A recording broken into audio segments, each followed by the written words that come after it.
जा तरही और रंगदारी तो हिलाव प्रखंड गे जात के भूया ये सब घमंड गे।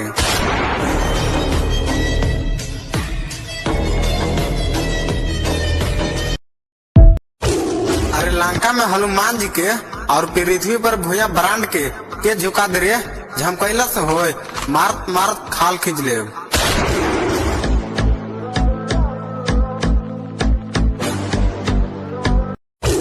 कर जा झारखंड यूपी बिहार में मांझी ब्रांड के वीडियो छाए लगल।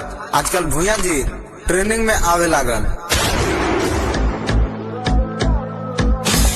अबे रंगदारी से बनले मर पहचान, अबे रंगदारी से बनले मर पहचान। कर जा के 100 लड़े में हो जीता वसान बन जे तुम मांझी जी के जान।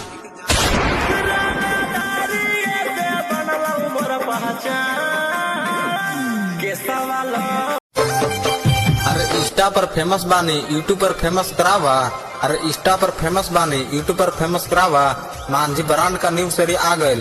एक एक रील बनावा और इस सारी को ट्रेनिंग में लावा।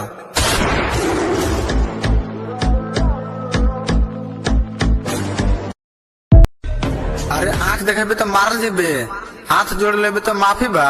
बेटा तोहरा के मारे खातिर भूया ब्रांड का लेके काफी बा।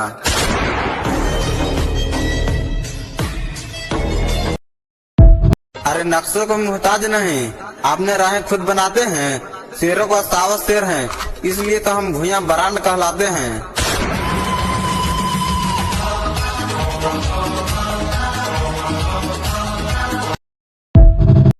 बेटा जहाँ मांझी और भूया ब्रांड के हाथे धरा जेबे बाप बेटा दोनों पिटा जेबे।